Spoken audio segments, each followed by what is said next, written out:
آپ کیا سگنیفیکنس دیکھتے ہیں اس کی، خاص طور پہ اس میٹنگ میں فرام دی امریکن سائڈ نہ صرف U S secretary of state موجود تھے بلکہ also the special envoy for the Middle East. So اس کا مطلب ہے کہ امریکہ کا جو انٹرسٹ تھا وہ پرائمریلی اس ملاقات میں ایران کی جنگ تھا، ایران اسرائیل کی جنگ تھا. سو امریکہ کے ساتھ اگر ہم تعلقات بڑھا رہے ہیں تو ایٹ وٹ کاسٹ؟ کہ اب ہم فرینڈز ہوں گے ناٹ ماسٹرز؟ انٹرسٹ کو ہم بیلنس کیسے کریں گے؟ امریکہ کے انٹرسٹ کو، اپنے انٹرسٹ کو، چائنا کے انٹرسٹ کو بلاک بیلنس کیسے ہوگا؟ دیکھیے یہ ہمارا ہمیشہ سے یہ ڈائلما رہا ہے. ہماری 4 سے 5 پرولونگڈ ان کے ساتھ انگیجمنٹس کی ہسٹری ہے. ہم سیٹو سینٹو میں بھی تھے، اس کے بعد ہم نے انہوں نے بلکہ ہمارے ساتھ مل کے ہمیں آگے کر کے سوویت یونین کے خلاف ہم لڑے، اور پھر وار آن ٹیرر میں ہم لڑے. تو آل دس وائل جو مین پرابلم ہے نا، اس پہ مجھے ایک امریکن ایمبیسڈر کی بات یاد آتی ہے. وہ ہم لوگ اسٹریٹجک ڈائلاگ کے لیے گئے ہوئے تھے، تو وہاں پہ ہم نے یہی چیز ڈسکس کی کہ ایسا کیوں ہوتا ہے کہ کچھ عرصے کے بعد یہ ہمارا جو ہنی مون پیریڈ ختم ہوتا ہے اور آہستہ آہستہ ہم لوگ جو ہے نا we are on tangent apart.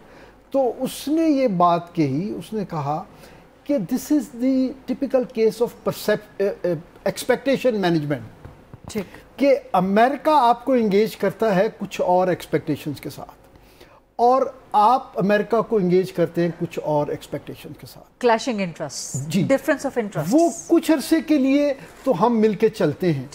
For example امریکہ نے ہمیں سیٹو سینٹو میں جو ہے بغداد پیکٹ سے ہمیں وہاں لے کے گئے کہ جی ہم کمیونزم اور سوشلزم کے خلاف جو ہیں ان کے بلاک کا حصہ ہیں. ہمیں اکوپمنٹ چاہیے تھا کیونکہ بھارت ہمارے ساتھ ایک جنگ کر چکا تھا اور دوسری جنگ کی ہمیشہ سے وہ دھمکی دیتا تھا. تو ہم اپنے آپ کو اس وقت بھی یہ سمجھتے تھے کہ امریکن اکوپمنٹ، امریکن ٹیکنالوجی ہمیں وہ ویر ودال دے گی کہ ہم بھارت کے ساتھ نبٹ سکیں، جو کہ جیسے ابھی جنرل صاحب فرما رہے تھے کہ وہ ہمارا ایک ہی ڈکلیئرڈ دشمن تھا.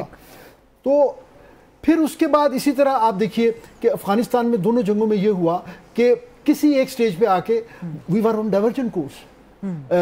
ہم نے پوری جنگ لڑی اور اس کے بعد جنیوا ایکارڈ کے لیے جو ہے وہ ہمارا سر یہ ہسٹوریکل پرسپیکٹو بہت اہم ہے جب آپ پاکستان امریکہ تعلقات کو اینالائز کر رہے ہوں. لیکن فاسٹ فارورڈ کریں اگر ہم آج کے اس میں آ جائیں تو اس میں یہ آج بھی کلیش آف انٹرسٹ موجود ہے یا کوئی کامنالٹی موجود ہے؟ Just I was trying to build the context. ابھی اس میٹنگ میں یہ میٹنگ پری شیڈیول تھی تو اس میں پاکستان تو اپنا ایجنڈا سوچ کے گیا، لیکن بائی دی ٹائم یہ مٹیریلائز ہوئی بڑی تیزی سے جو ہے مڈل ایسٹ کی سچویشن چینج ہوگی.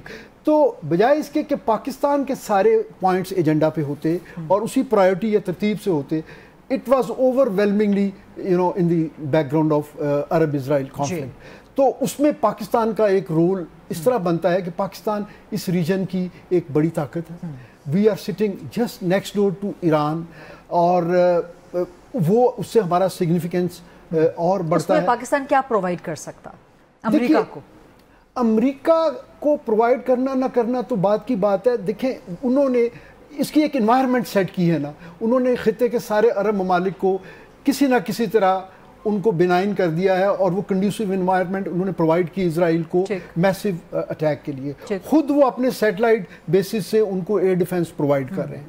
تو پاکستان اگر ان کے خیال میں اسرائیل کے خلاف ان کو سپورٹ نہ بھی کرے تو پاکستان میرا خیال ہے ان کے لیے ایک ون ون سچویشن ہوگی کہ پاکستان اس جنگ میں وہ جس طرح میڈیا اور سوشل میڈیا میں چیزیں آ رہی ہوتی ہیں کہ پاکستان اپنا جو ایک اسٹیٹڈ سٹانس ہے اس سے زیادہ کہیں اس میں کوئی ٹلٹ نہ آئے. پریزیڈنٹ ٹرمپ ملاقات کر رہے ہیں پہلی اپنے دوسرے ٹینیور میں ایک ملٹری لیڈرشپ کے ساتھ، meeting the field marshal which is the army chief of Pakistan. So that means کہ America sees military as the only power in Pakistan and not the civil government. کہ یہ کوئی نئی بات نہیں ہے honestly.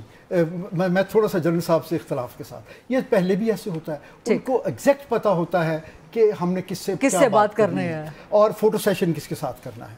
اور دس ٹائم اراؤنڈ تھوڑا ڈفرینٹ اس طرح تھا کہ پاکستان میں یہ پہلے فیلڈ مارشل یا آرمی چیف تھے who was not the head of the state technically, اور انہوں نے اس کو اس طرح کور کیا امریکہ نے کہ جی میں نے تو اس کو ایک وننگ فورس کے کمانڈر کی حیثیت سے بلایا جسٹ ٹو تھینک ہم. اور ہمارے سپہ سالار نے بھی یہی کہا کہ I am here to represent prime minister of Pakistan. تو وہ انہوں نے جو ایک ہے نا ایک ڈیسنسی, وہ ڈپلومیٹک ڈیسنسی وہ دونوں نے مینٹین کی.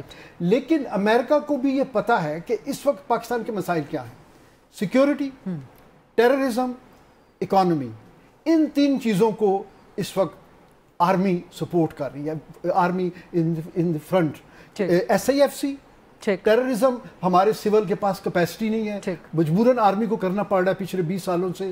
اور سیکیورٹی کی انوائرمنٹ ایسی ہیں کہ اس میں آرمی کا ایک رول ہے, اور آرمی کا رول کیوں نہ ہو. آپ یہ دیکھیے نا کہ ہم جب جو ملک کی قیادت جو بھی ہو, if they are comfortable, so why should somebody object?